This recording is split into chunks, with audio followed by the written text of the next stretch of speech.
और छत बूंदाबांदी का बोझ बर्दाश्त ना कर सकी। बेदिया रोड से मकान की छत डिगन नाल 3 अफराद जाँ भाग। छत डिगन के बायस 4 अफराद जख्मी अस्पताल मुंतकिल कर दिता गया। मजीद इस लाहौर विच कमजोर छत बूंदाबांदी का बोझ बर्दाश्त ना कर सकी। बेदिया रोड से मकान की छत डिगन नाल 3 अफराद जाँ भाग। छत डिगन के बायस 4 अफराद जख्मी हो गए अस्पताल मुंतकिल कर दिता गया। लाहौर विच कमजोर छत बूंदाबांदी का बोझ बर्दाश्त ना कर सकी। बेदिया रोड से मकान की छत डिगन नाल 3 अफराद जाँ भाग हो गए। इस हवाले नाल मजीद जाने साडे नुमाइंदे मलिक मुश्ताक जी। मलिक मुश्ताक दसिया जी।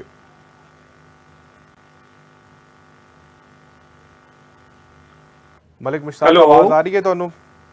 जी जी बिल्कुल जी बिल्कुल। लाहौर के इलाके हालिया बारिशों नाल घरां दीयां छत्तां डिग्गियां ते इस हवाले नाल हालिया बारिश नाल सूबाई दारुल लाहौर दे विच जिहड़ियां घरां दीयां छत्तां डिग्गियां ने, इहदे विच 4 अफराद जिहड़े ने ओह जान बहक होए ने। पहला हादसा लाहौर अनारकली घर की छत डिगन नाल होई ते एक शख्स मरिया ते दूसरी छत मानावाला बेलिया रोड ते डिगी है, जिहदे विच 3 अफराद जिहड़े ने जान बहक होए ने ते 4 जिहड़े ने शदीद जख्मी होए ने।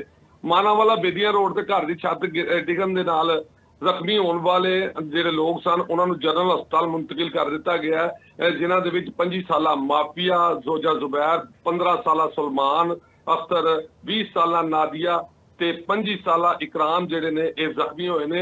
इन्हां दे अलावा 30 साला फैजान अली, 60 साला रमजान वल्द सूफी, 18 साला दुआ फातिमा ते 7 साला किरण जान बहक होईयां ने।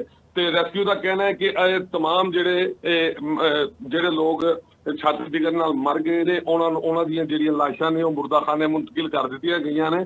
लेकिन वो बार बार कह रहे हैं कि जिहड़ियां छत्तां कच्चियां ने या पुरानियां छत्तां ने, हालिया बारिशां दी वजह तो वो छत्तां जिहड़ियां ने वो बोसीदा हो गई ने ते उन्हां छत्तां नूं उन्हां छत्तां दे थल्ले ना रवो। ते इस हवाले नाल क्योंकि 2 वाकियात लाहौर सूबाई दारुल हुकूमत दे विच आए ने, जिन्हां दे विच 4 बंदे जिहड़े ने छत्तां डिगन नाल मरे ने। जी जी मलिक मुश्ताक बहुत शुक्रिया तफसीलात तो आगाह करन दा।